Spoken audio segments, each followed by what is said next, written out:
I'm back with the blue light.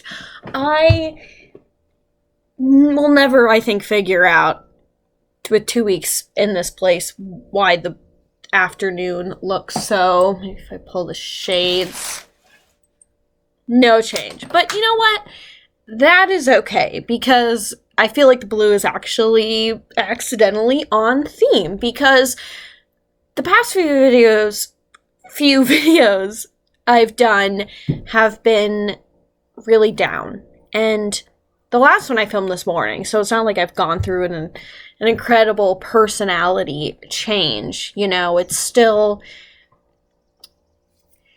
still feeling down, but I don't want it to seem like I'm always down. I am a lot, but not the whole time. And I want to talk a little bit more about the rest of me, because I am more than these dark feelings and times that I'm in right now. I do have these really positive vibes, and part of that, what I wanted to talk about, is why this channel is called Girl in a Blue Dress, or I wanted girls in blue dresses.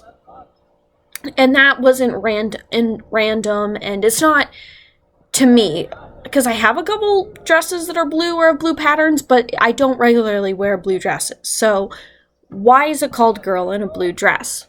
Well, it's because of, it started with Alice, my love of my life, Alice in Wonderland. For those of you who know me, Alice in Wonderland is my greatest obsession. You know how sometimes we have those obsessions that we turn into personality traits? Well, for me, that obsession turned personality trait is Alice in Wonderland. Also, Alice's Adventures in Wonderland, written by Lewis Carroll. So, I have a lot of Alice stuff. I have Alice earrings. These were given to me by my friend Katrina in college. I haven't spoken to her in years. I'm moving out, so I took a bunch of stuff down. But I had a giant tapestry of the flowers from the movie, like, you know, in the golden afternoon, the flowers. I have another set of earrings. I have a scarf. I have Funko Pops, multiple editions of the book that I have in my classroom, posters. And a couple months ago, earlier this year, I decided to make it official by getting an Alice tattoo. This is a kind of an outline of Alice from the movie. See how you can see with her hair and her bow and the dress.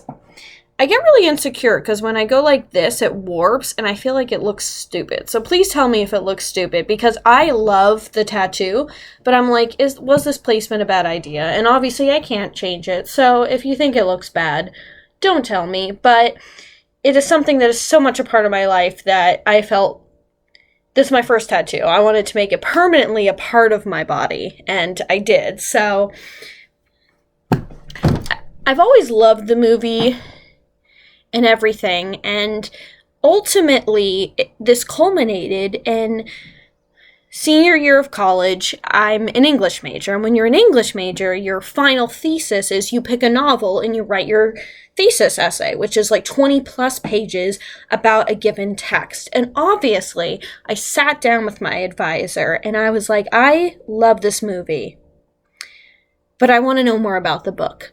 And she said okay, which I was like, it's a children's book. No way it's going to be okay. I had this whole backup plan writing about Carmilla by Sheridan Le Fanu and how like vampires are inherently queer, and maybe I'll talk more about that later. But she let me. I decided to just write about Alice's adventures in Wonderland because a lot of people don't know, but it's 3 books. Lewis Carroll, who wrote the series, wrote 3 books. Alice's Adventures in Wonderland, Through the Looking Glass, and What Alice Found There. And what a lot of people don't know is that the movie, the Walt Disney animated version, of course there's been so many movies, you know, going back Johnny Depp, and before then when it was silent film and black and white. There's been so many movies, but obviously the most known is the Disney 1951 version. That movie takes the first two books, Alice's Adventures in Wonderland and Through the Looking Glass, and combines them. So there are bits and pieces of those first two books woven throughout. The third book, What Alice Found There, is largely ignored by adaptations, especially since 1951. Since most movie adaptations past 1951 aren't really even adapting the source material, but the 1951 Alice version, because that was the more well-known one. I was going to say popular, but it wasn't really popular at the time. Anyway, so I wrote my senior thesis on it, and my senior thesis, which was about 22 pages, 25 with the works cited, was all about the real-world inspiration of Alice in Wonderland, Alice's Adventures in Wonderland. Basically, Lewis Carroll, what inspired him to write this, and how really, when you look at it, that book, every element has a real-world application, which I find so fascinating because you look at that story and it seems so nonsensical. It looks total gibberish. I mean, you read the Jabberwocky, sounds like you're having a stroke.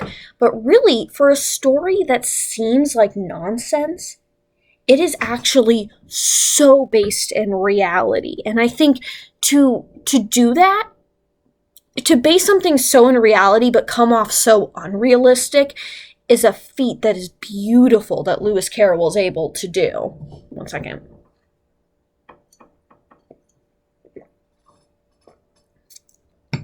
And I talked a lot about that, how Lewis Carroll, aka Charles Dodgson, which, yeah, Lewis Carroll was a pen name. Fun. He was a mathematician.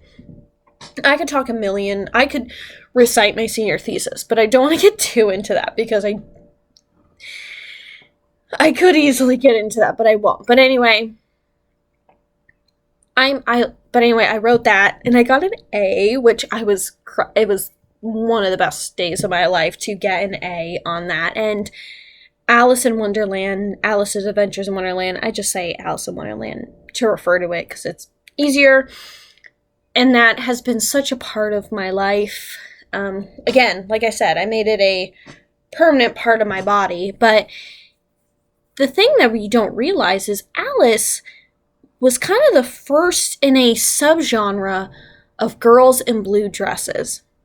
So let me set the template. A girl wearing a blue dress is living a pretty dull life when suddenly she absconds into this wonderful fantasy world, which eerily has some connections to her real life. She goes on adventures, grows, finds more of herself, and then at the end wakes up or is transported back to her real life, finding that it was a dream or not believed, and ultimately learns more about herself. Now, this is Alice in Wonderland, but it also relates to two other stories from the era. Can you guess what that are? Both of them were novels that were turned into well-known movies.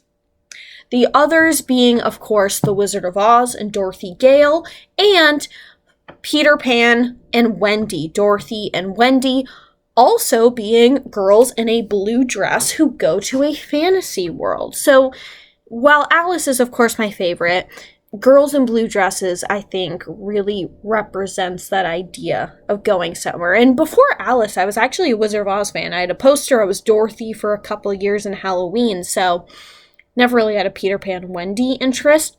However, fun fact, did you know the actress who voices Alice in the 1951 Alice in Wonderland, Catherine Beaumont, is the same actress who voices Wendy in the Disney version of Peter Pan. So really, Alice and Wendy, not only in terms of storyline are the same, but in terms of voiced actress, are actually the same person. So there is that connection.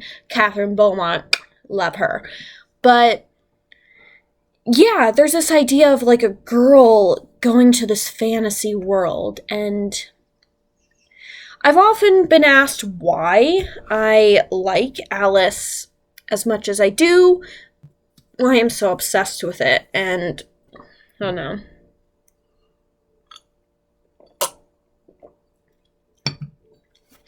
I mean, I loved the movie first because, as a little kid, I wasn't reading 1800s children's literature. I love visuals. I love movies that are just visual. That, like, honestly, I love world building. I love visuals and world building. I will, like, read a book, and then once the plot, like, starts to get crazy, I, like, stop reading it. Because I love the first part of a book where they set up the world, and it's beautiful. And then the plot comes, and I get anxious and stressed about what's going to happen, and then the characters are dealing with all their personal shit, and then it goes off there.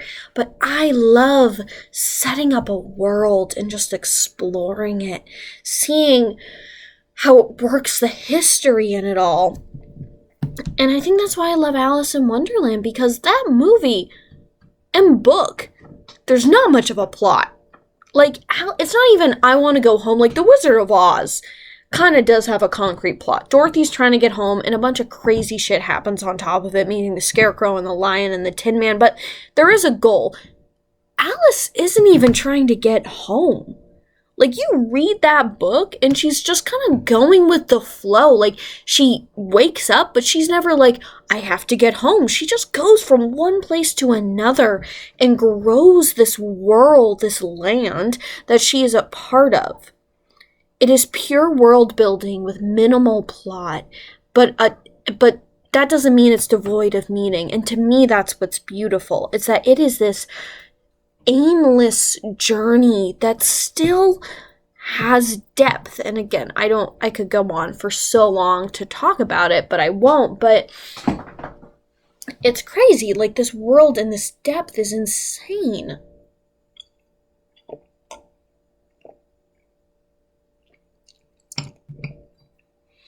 And I love that because,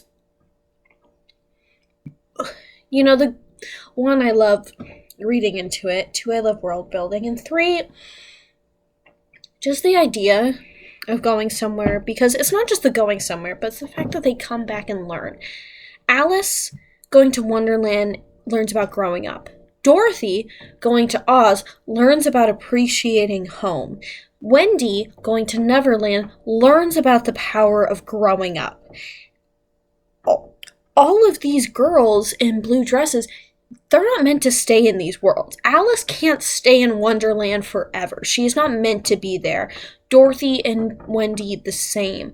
None of these lands are meant to be permanent. They are meant to be temporary learning lessons that these girls then come back to these worlds and are better for it. And maybe I like that idea. I think it's kind of the similar a lot of kids think about getting their Hogwarts letter, but to me it's even less. It's like if Harry went to Hogwarts and then after he graduated was never a wizard again, but he learned a lesson about family. Like, these are so temporary, and it makes me wonder what my Wonderland will be, because each of these worlds represent what these girls need. Wendy feels like she's older than her brothers, feels like an adult among children, so she goes to a land where everyone's a child and truly and the adults are crazy, Captain Hook, and then she learns how to be a child, but also a child that's growing older. Dorothy wants to leave Kansas. She's bored, so she goes to this other land and realizes that home is really where her heart was. And Alice, she is so bored with her lessons, and she doesn't want to be like, she likes to be a kid, but she goes to this world that has crazy logic and just realizes more of who she is, and being a kid is awesome and okay. And, each of these worlds are tailored to the girl, so I wonder if I were to go in a tornado or fly away or fall down a hole, what would my land be? Like, what is my center issue that it would cater to? Because all these cater to certain worlds, and that's what I really wonder about when I wonder about Wonderland, and I just love it. Wonderland is so beautiful to me, and I will never get sick of it. Never get tired of it. If I ever have a daughter, I'd love to name her Alice. I'm already thinking about getting a second tattoo, and it will be Alice in Wonderland. Like, I got one for the movie. I'd love for my second one to be based off of the original illustrations by John Tenniel. Tenniel, who did the illustrations for the original manuscript of Alice's Adventures in Wonderland. I would love to get one for that, so I'm representing the movie and the book, because both of which I am a great fan of. But yeah, so that is why I named my channel Girls in Blue Dresses, or Girl in a Blue Dress, because this, I feel like, you know, sometimes we all want to be that girl in a blue dress who's swept away to a different land. And when I'm in those dark moods, like I was earlier today or wherever, a bug bite, I'm sorry. Sometimes I think about those other worlds, the ones I create for myself and such, and now that I'm tinted in this blue light, I thought I'd talk more about it. Talk about something I'm passionate and happy about, since so many of my videos, by so many I mean 3, have been about things that make me sad and depressed. So I wanted to just put out there that I'm not all that I do have things that make me happy and inspired, and hopefully I can talk more about that. And now that I'm going to go to school for children's literature, and Alice in Wonderland being children's literature, albeit high children's literature, that I can continue with this, and it can be beautiful. So, yeah, that's it. May you all find your own Wonderland.